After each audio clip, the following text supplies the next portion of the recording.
designers of every period, I found something in them that I thought, wow, that was really clever, or that, something that they were doing, that I could see what they were doing and how thoughtful it was and how sensitively they were responding to the material that they were working with.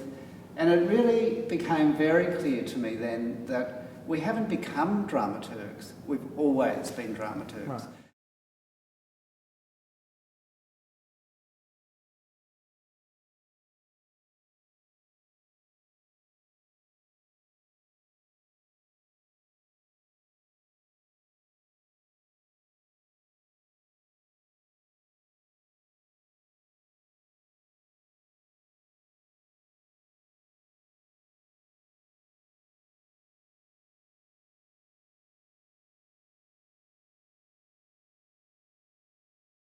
Well, I start actually with Inigo Jones, who is probably at least in the English theatrical tradition, the first named designer, whose work, and we still have his work.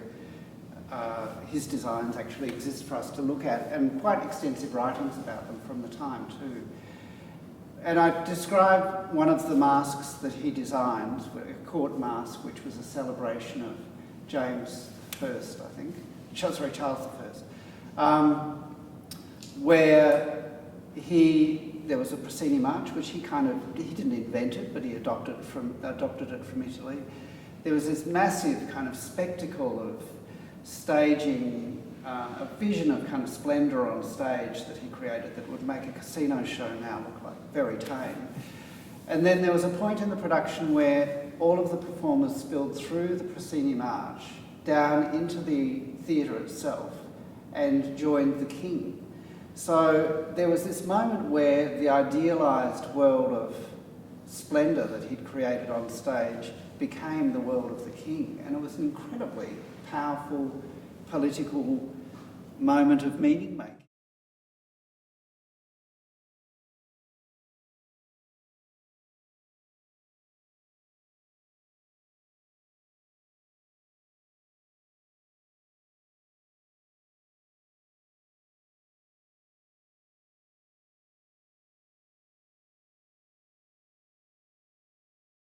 Design is usually only noticed when it's either big or bad or beautiful. And the coagulating part is when it's bad.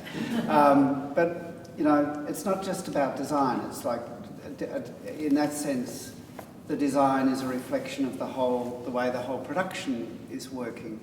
And I do, in the paper, kind of muse a little bit on the way in which current theatre practice is as prone to slipping into conventional solutions as it ever was.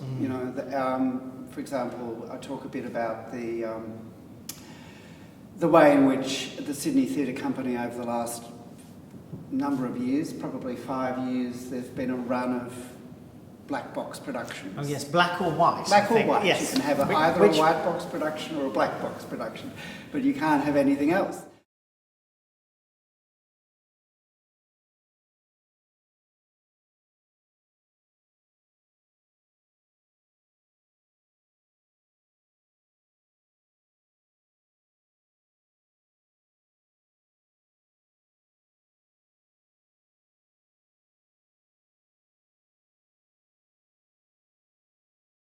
Designers haven't really begun to talk with each other until quite recently. The formation of the Australian Production Designers Guild has really started to develop those kinds of conversations that until then weren't happening. We would be working with a director and a production team, but we wouldn't tend to meet other designers and engage with them very often.